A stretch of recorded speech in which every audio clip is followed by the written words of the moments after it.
काला धागा। शेख चिल्ली की एक नौकरी अभी छूटी थी और वो दूसरी की तलाश कर रहा था। उन्हीं दिनों उसने कुछ पैसे कमाने को लिए जंगल जाकर लकड़ी काटकर लाने की बात सोची। वो एक बहुत सुहाना दिन था और शेख चिल्ली अपनी कुल्हाड़ी लेकर जंगल की ओर चला। जंगल में वो एक पेड़ पर चढ़कर एक बहुत मजबूत डाल को काटने लगा। उस डाल पर बहुत सारी चींटियां उसके पास से होकर जा रही थीं। शेख ने उनका बहुत बारीकी से अध्ययन किया। चींटियां कितनी व्यस्त थीं, परंतु वे जा कहाँ रही थीं।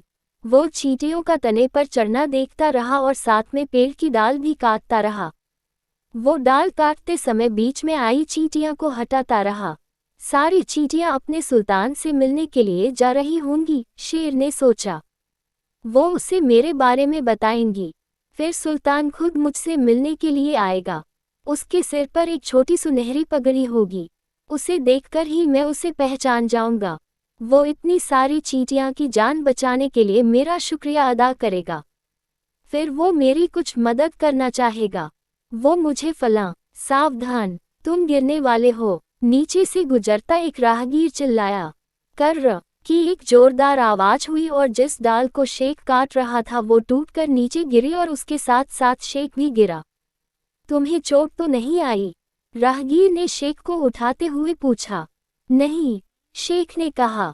शेख भाग्यशाली निकला क्योंकि वो पत्तियों के एक ढेर के ऊपर जाकर गिरा।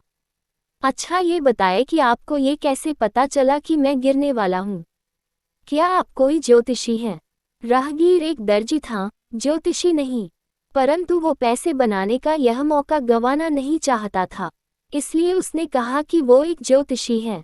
तुम अगर मुझे 1 रुपया दोगे, उसने कहा, तो मैं तुम्हारा पूरा भविष्य बता दूंगा। परंतु मेरे पास तो सिर्फ एक आना है। शेख ने अपनी जेब में से सिक्के को टटोलते और उसे देते हुए कहा। कम से कम मुझे इतना ही बता दो कि मैं कब तक जिंदा रहूंगा। दर्जी ने शेख की हथेली को बहुत करीबी से पढ़ने का नाटक किया। मौत तुम्हारा पीछा कर रही है, उसने बड़ी गंभीरता से कहा। हाय अल्लाह, शेख ने आह भरी, परंतु ये तुम्हारी रक्षा करेगा। दर्जी ने अपनी जेब से एक काला धागा निकालते हुए कुछ मंत्र पढ़ा और फिर धागे को शेख के गले में बांध दिया।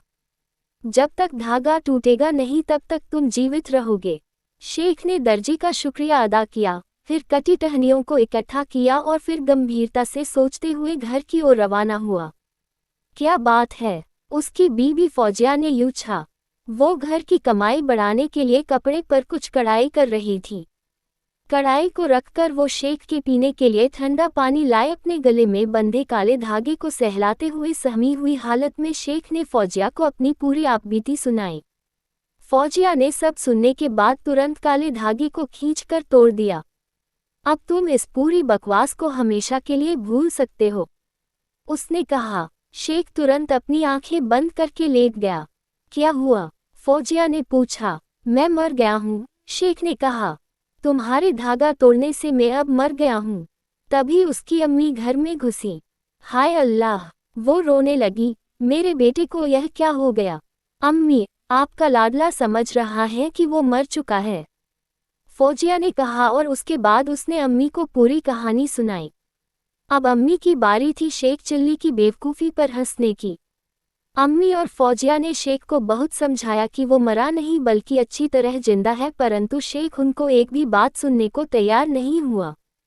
फिर शेख को उसके हाल पर छोड़कर दोनों औरतें घर को अन्य कामों में लग गईं। इस बीच शेख जमीन पर एकदम सीधा लेटा रहा। कुछ देर बाद उसने अपनी आंखें खोली और चारों ओर देखा, पर जैसे ही फौजिया ने उसकी तरफ देखा शेख ने झट से अपनी आंखें बंद कर लीं। फौजिया एक होशियार महिला थी। अम्मी जी, उसने जोर से कहा, अब तो यह मातम का घर है। इस समय मिठाई खाने के बारे में भला कोई कैसे सोच सकता है? अम्मी, आप जो गर्म गर्म गुलाब जामुन लाए हैं, उन्हें हम फेंक देते हैं। गुलाब जामुन शेख की सबसे मनपसंद मिठाई। शेख अब मौत को पूरी तरह भूल चुका था। नहीं नहीं, उसने उठते हुए कहा, कृपा कर उन्हें मत फेंको, मैं अब जिंदा हो गया हूँ।